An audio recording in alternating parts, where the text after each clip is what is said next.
My fiancé left her phone at home and asked me to grab something from her nightstand. I wish I hadn't looked in that drawer.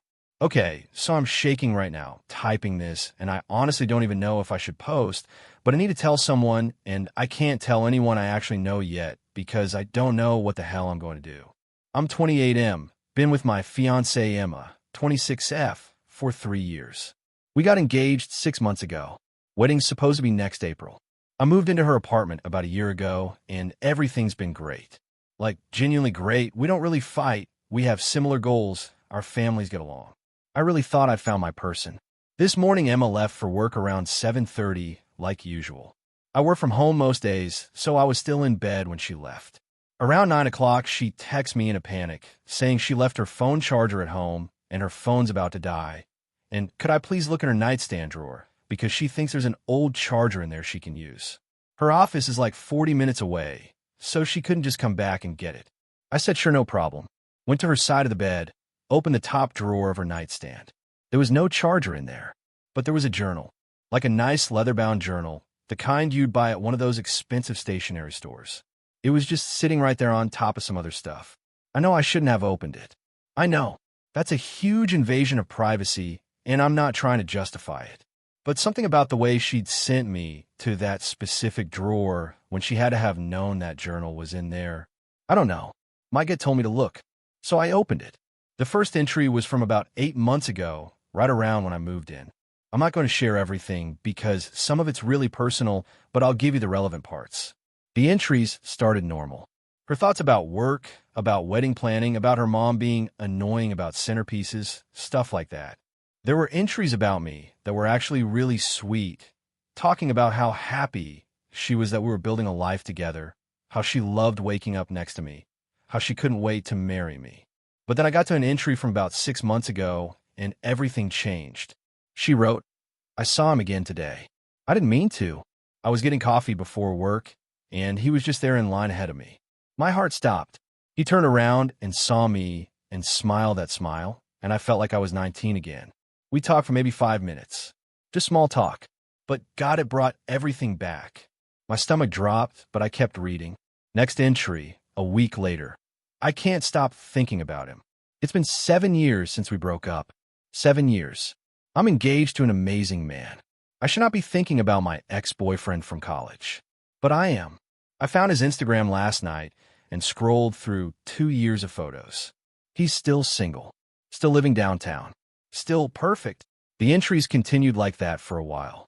Her talking about this ex, about their relationship, about how intense it was, how he was her first real love. Apparently, they dated for 2 years in college, and the breakup was really messy. He wanted to move to LA to pursue music or some shit, and she wanted to stay here and go to grad school. They fought about it for months, and eventually he just imploded. Then I got to an entry from 4 months ago that made me feel sick. I did something bad today.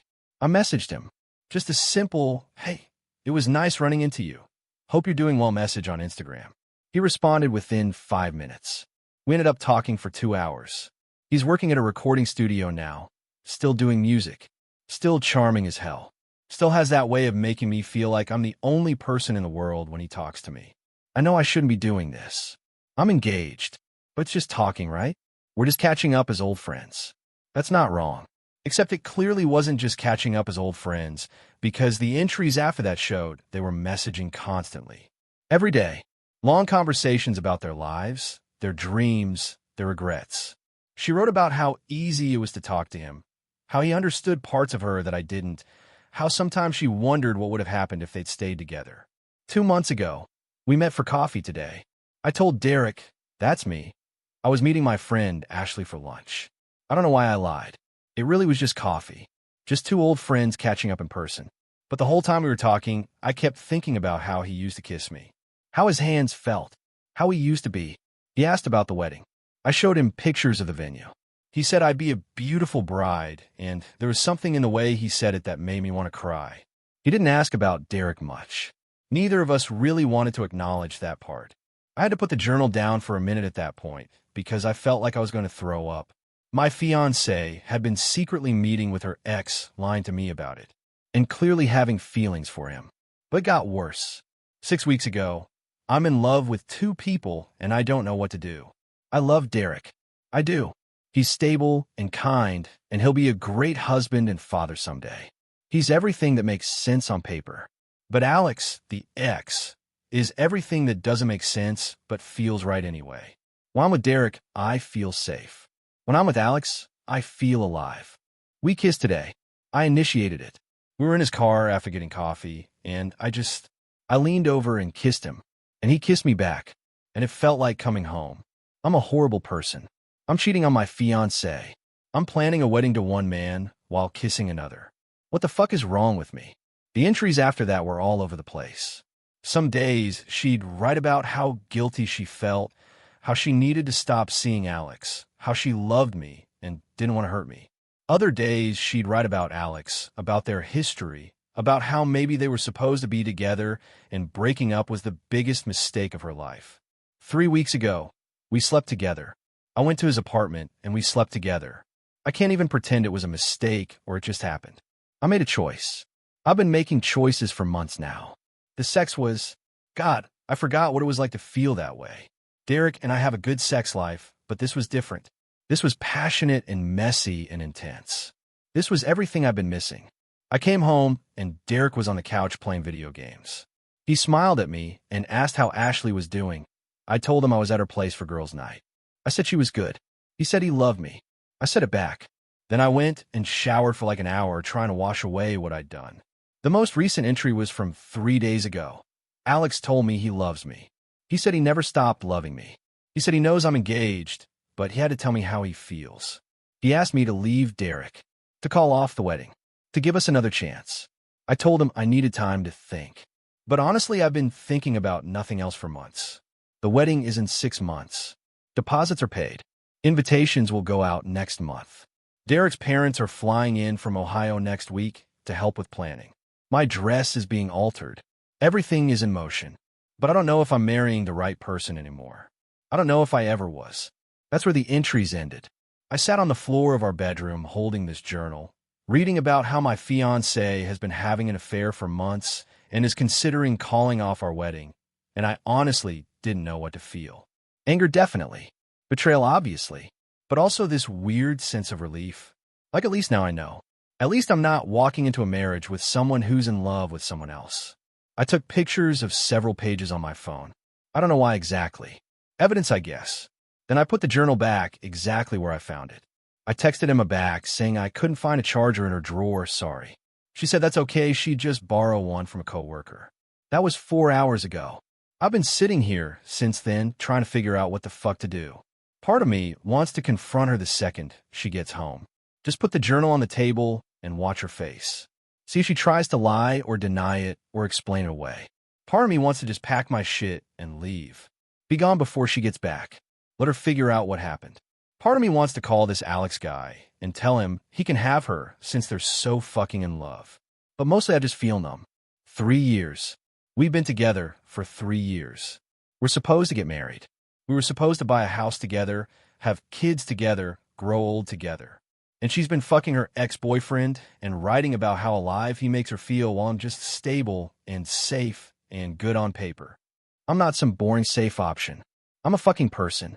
I have feelings and dreams, and I deserve someone who's actually in love with me. Not someone who's settling for me because I'm the responsible choice. The worst part is I keep thinking about all the times over the past few months she's lied to me. Every girls' night with Ashley. Every time she said she was working late. Every time she looked me in the eyes and said she loved me while she was thinking about him. How many times? How many times did they sleep together? Was she comparing us? Was she with him and then coming home to me like nothing happened?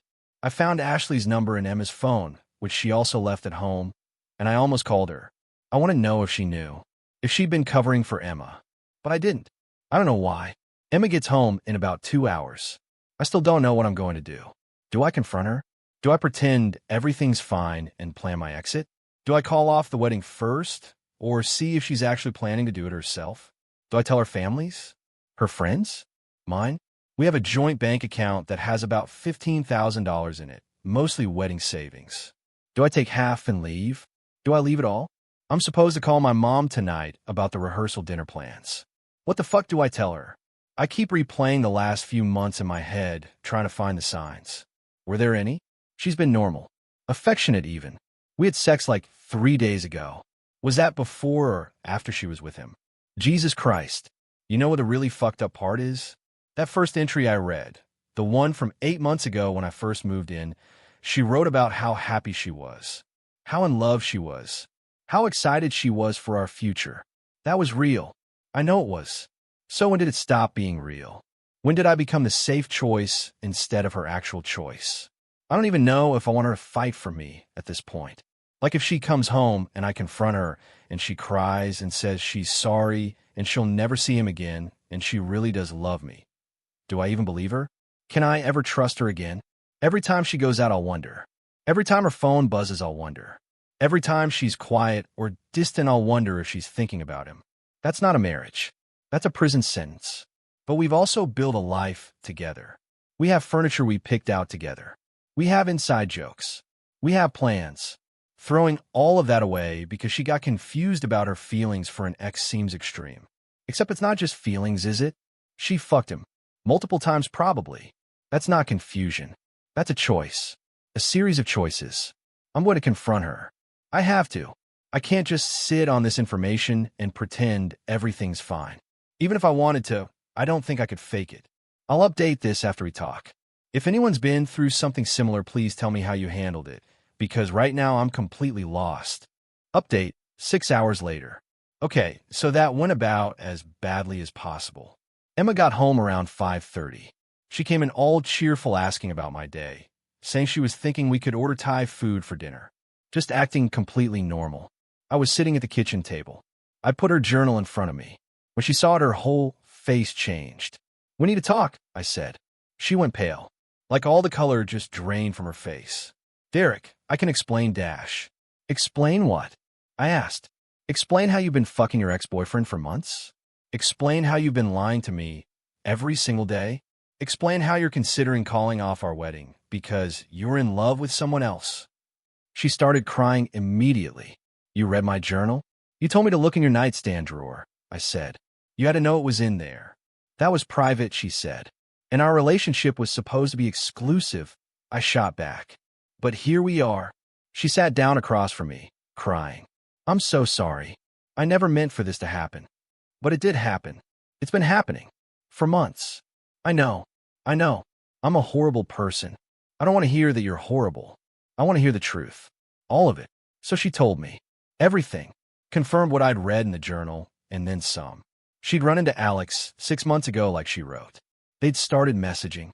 It was innocent at first, but then feelings came back. They met up a few times for coffee. Then it escalated. They kissed about 2 months ago. They slept together a month ago. It's happened 4 times total, according to her. "Do you love him?" I asked. She hesitated. That hesitation told me everything. "I don't know," she finally said. "I have feelings for him. Strong feelings. But I love you too." "But not enough," I said. "Not enough to not cheat. Not enough to be honest with me." "That's not fair," she said. "What's not fair is me planning a future with someone who's been betraying me for half a year," I said. "What's not fair is me thinking we're building a life together while you're sneaking around with your ex. What's not fair is me being described as stable and safe like I'm some fucking backup plan." "You're not a backup plan," she said. "I do love you. You're everything I should want."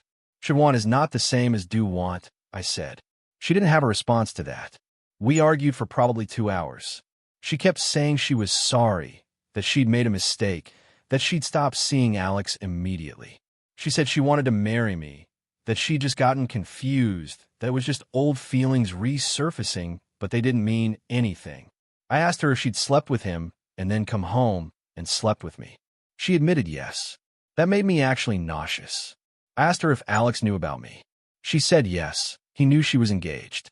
That somehow made it worse. Both of them just didn't give a shit about me, apparently. Finally, I asked her the question I'd been afraid to ask.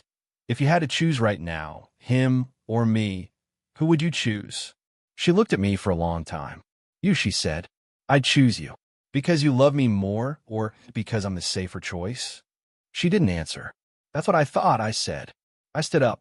"I'm going to stay at Mike's place, my buddy from work, for a few days. I need space to think. Please don't go, she begged. We can work through this. We can go to couples counseling. We can dash. You cheated on me, I said. For months. You lied to my face every single day. You were planning to marry me while fucking someone else. There's no working through that. So you're just giving up? She asked. 3 years together, and you're just walking away? I'm not the one who gave up, I said. You did. The first time you messaged him. The first time you lied about where you were going. The first time you kissed him. You gave up on us every single time you chose him. I packed a bag with enough clothes for a few days.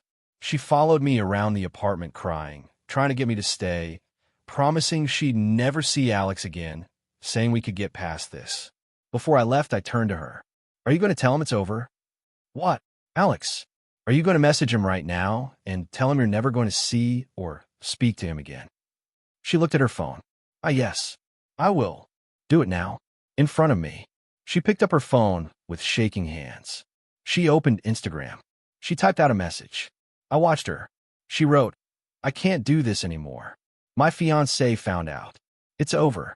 Not, I'm sorry, or I was wrong, or I love my fiancé. Just he found out. She showed me the message before sending it. I told her to send it. She did. About 30 seconds later, her phone buzzed with a response. She looked at it and her face did this thing, this little flicker of emotion, that told me everything I needed to know. What did he say? I asked. It doesn't matter. What did he say, Emma? She showed me the phone. Alex had written back. I'm sorry you're going through this. I'm here if you need me. I meant what I said. I love you. I looked at her face as she read that message, and I saw it. She wasn't upset that it was over with Alex. She was upset that she got caught. You should go, I said. What? You should go. To him, since that's clearly what you want. That's not what I want, she insisted. I want you. I want us. You want us because it's easier. Because we have a life built together and calling off a wedding is embarrassing and complicated. But you don't want me. Not the way you want him. I left after that. Drove to Mike's place. He took one look at me and got me a beer, and I told him everything. He said I could stay as long as I needed. That was about 3 hours ago. Emma's been blowing up my phone. Texts, calls, voicemails. All saying the same things. She's sorry. She loves me. Please come home. We can fix this. She'll do anything. I finally texted back. I need time. Stop calling. She responded immediately. How much time? I don't know how to answer that because, honestly, I don't think time is going to change anything. My mom called me about the rehearsal dinner like she said she would. I didn't answer. I can't tell her yet. I can't tell anyone yet except Mike. Once I tell people, it becomes real. I'm supposed to go to my cousin's wedding next month. With Emma. As a couple. With our own wedding 6 months away. I keep thinking about the wedding. We sent save the dates already. We have 150 people planning to come. We've paid deposits on everything. Venue, catering, photography, DJ, flowers. My mom and dad have spent thousands on this wedding. How do I tell them it's off? How do I explain why? Do I tell them she cheated, or do I just say we realized we weren't right for each other? And what about all our stuff? We live together. In her apartment, technically, but I've been paying half the rent. We have joint bank accounts. We adopted a cat together last year, who I miss right now, honestly. This is so much more complicated than just breaking up. But staying is impossible. Every time I close my eyes, I see her journal entries. I see her writing about kissing him, sleeping with him, comparing us, wondering if she should leave me. How do you come back from that? Some people in the comments on my first post said I should try counseling, that everyone makes mistakes, that if she's willing to cut contact with Alex, maybe we can work through it. But I don't want to work through it. I don't want to spend years rebuilding trust wondering if she's lying to me again. I don't want to marry someone who had to get caught before she'd stop cheating. I want to marry someone who wouldn't cheat in the first place. Someone who doesn't see me as the safe option. Someone who's excited about me, not just resigned to me. That's not Emma. Maybe it was once, but it's not anymore. I'm calling a lawyer tomorrow. Mike gave me the name of his cousin who does family law. I guess that's a restart. This fucking sucks. 3 years. 3 years of my life with someone who wasn't all in. Thanks for listening, Reddit. I'll update again when there's more to tell. TLDR. Fiancé asked me to look at her nightstand drawer. Found her journal. Discovered she's been having an affair with her ex for months and is considering calling off our wedding to be with him. Confronted her, she admitted everything. I moved out. Wedding is supposed to be in 6 months. No idea what happens now.